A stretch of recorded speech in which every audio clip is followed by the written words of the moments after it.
pleased to announce the first speaker, Elizabeth Carvalho. She's a colleague from Auburn University, and she will be talking about massive MIMO. The floor is yours.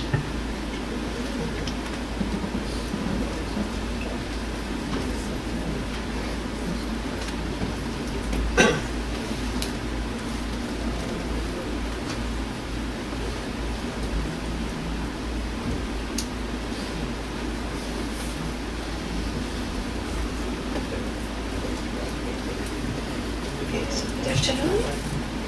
So my name is Elizabeth Carvalho and I come from Auburn University.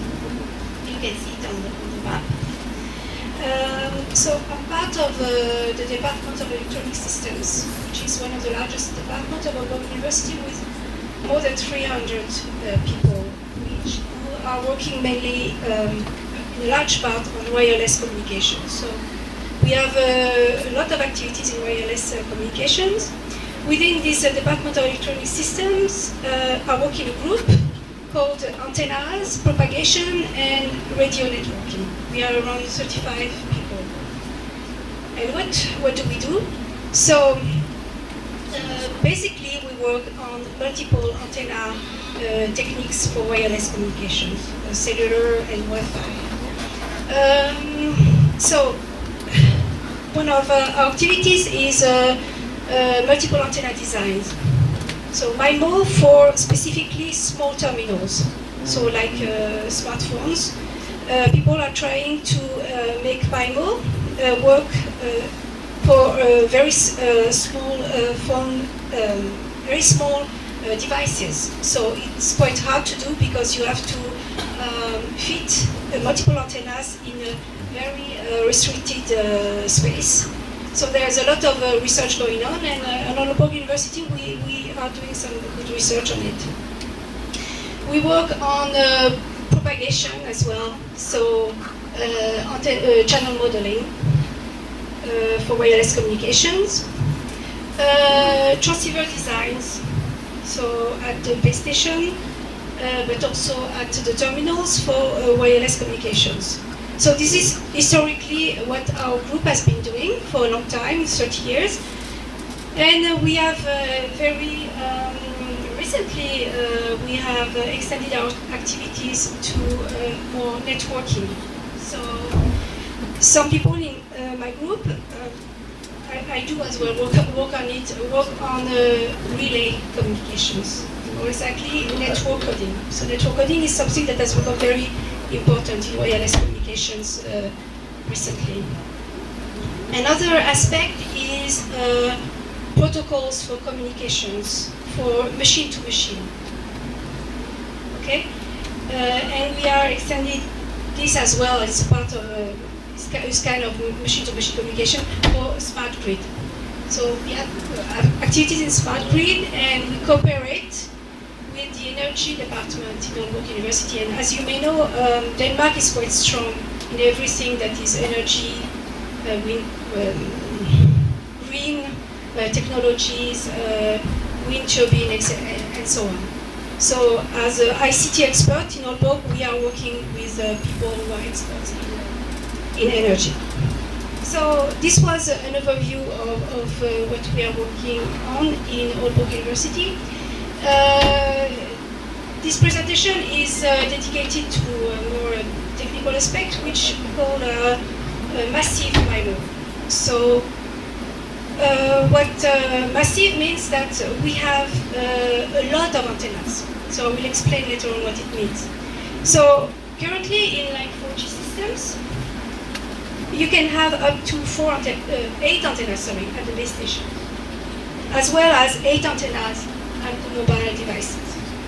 So the mobile devices, 8 antennas is quite a lot already, and we have difficulties to put 2 in small phones. 4, we hope to achieve it soon. 8 is more questionable, but maybe one day. So one thing that, So what do we want to use multiple antennas?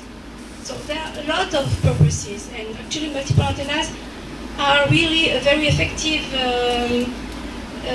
method to improve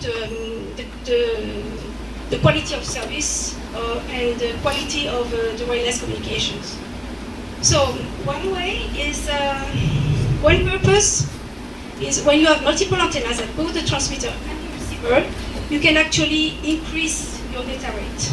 So here, if you have 4 antennas at the transmitter, 4 antennas at the receiver, in theory, you can increase your data rate by 4 compared to a single antenna communication. So in practice, it's more difficult, but let's say that there is a great potential. What you can do also is increase the coverage, because with multiple antennas, you can focus the energy in a certain direction. So the energy is not lost in directions that are undesired. You can just focus your energy so you can manage to extend the communication reach. Another thing is to increase the reliability. If you have only one antenna at the transmitter, one antenna at the receiver, and well, you have a communication link that is not very good because there are some obstacles, for example. If you have multiple antennas, then maybe one of the antennas will have a path that goes around this obstacle. So because of this, you'll be able to maybe succeed in your communication. So this is why you can increase your reliability using multiple antennas. Last thing is, with multiple antennas, you can create multiple beams towards multiple users. So you can separate the communication to multiple users using separating them in space. So like this, you can increase the aggregated data rate. Okay, so these are techniques that some of them are already implemented. Some are kind of implemented, like this one, which is what we call MIMO actually, but it's more or less successful, let's say. And some are not yet implemented, but will be implemented in soon probably, or in the next generation of wireless communications. So this was for the current or communication standards in the near future. So people have seen that, okay, with let's say 4-8 antennas, we can improve the communication quite well. So what happens if we increase the number of antennas to, let's say, 100, which is really a lot, and well, this doesn't exist yet, but let's see why we would like to do that. So of course you can have, so in like frequencies below 6 GHz, let's say cellular systems, you won't be able to have 100 antennas in a small device, that's for sure. But you can have maybe 100 antennas at the base station. So what happens is, let's say 4 antennas, you can form beams to multiple users. So when you have really a lot of antennas, let's say 100, well, what happens is that the beams are going to be really very narrow. So you can really focus your energy in a very narrow beam, and the communication is much more efficient. So you can extend the communication range. You can also increase a lot the data rate that you can send to each of the users. Another thing is also you can send data to more users.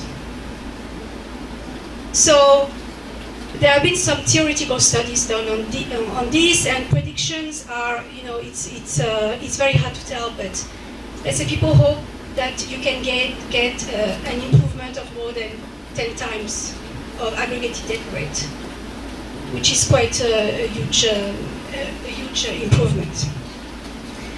So the thing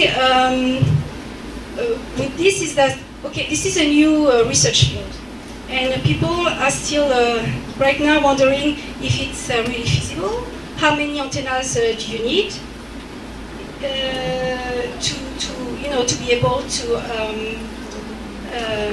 get some real benefits from this technology, and if the arrays are not going to be too huge, and so on. And one of the real big challenge is, so in all these techniques where you have multiple antennas, actually you need to have a certain pre-processing here.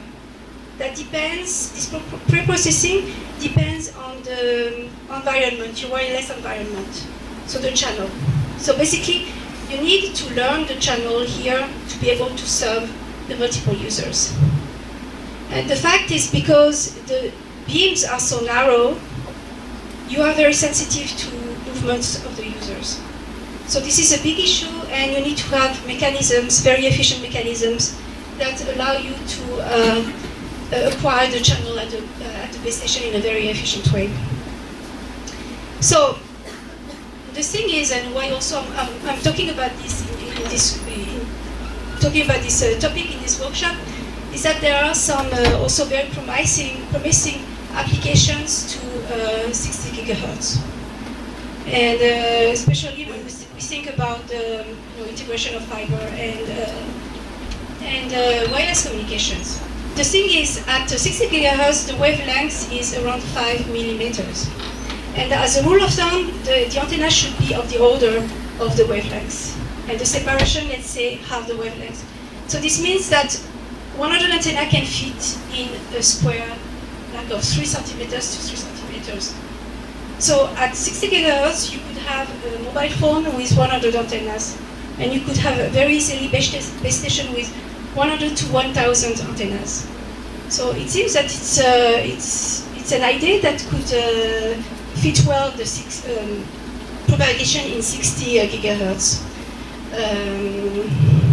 So especially because at 60 gigahertz, the extent of the communication is very limited. So it's a few meters. Okay? So when you use multiple antennas at one end, you can increase the reach from a few meters to a few tens of meters. So that's one of the promising applications of those massive arrays for wireless communications. Another also application is reliability, because at 60 gigahertz, if you have an obstacle, then more or less it's over. You cannot have communication between the transmitter and the receiver. But if you have multiple antennas, actually, because you have multiple antennas, there will be a lot of paths everywhere. So you have a chance to have a path that goes around your obstacle. Right? So it's in terms of application to 60 gigahertz, in terms of feasibility, it is quite promising. The only thing is, again, at 60 gigahertz, the wireless environment is very unstable. Let's say that you move your laptop a little bit and the channel might change. And this is because the wavelength is so small. So if you move your laptop by 5 millimeters, then maybe you are seeing a totally different channel, different wireless channel. Okay? So, so this is, I think, one of the challenges of this technology. The fact that if you move a little bit, then it's going to be hard for you to track the channel and have a good multi-antenna processing. But I think there are some solutions that exist, and we can do it. And the thing is, as my last slide is that a fly actually could totally change your wireless environment and have your system collapse, at least for a while. And that would be the end of my presentation. Thank you.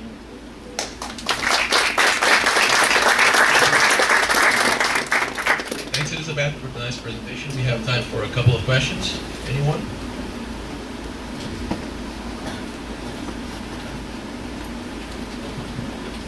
So you have mentioned the issue of the channel state information that you need to have before transmitting.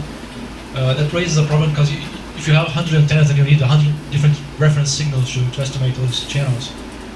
That's already a problem on LTE when you move to antennas. So do you have a solution for this issue? There are solutions in literature, let's say. They propose this kind of a system for TDD. So in TDD, they use the fact that the channel is reciprocal, so the same in downlink and uplink. So you can acquire the channel at the base station using the uplink communication. What you can do, and in that case, actually, the number of pilots that you need does not depend on the number of antennas. That's what is happening. That's why they are proposing this. If you had, like in LTE, if you wanted to learn the channel at the terminal and then feedback, then it would be very difficult because indeed you have to learn 100 links. So that's what they are doing. They use pseudo orthogonal pilots, and they are able to acquire the CSI with some good performance.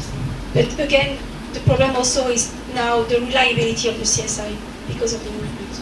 Okay, thank you.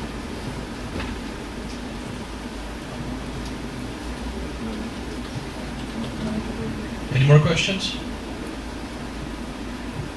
The technique sounds interesting to try and practice. Are there experiments already or first trials with this massive arrays of antennas? There are very few actually. Not really. There are some trials with some very limited functionality, let's say, because it's kind of hard to demonstrate. And there are some measurements, but still. So actually, we are still at the feasibility stage right now. And for 60 gigahertz, I haven't seen anything. Well, let's thank the speaker once again.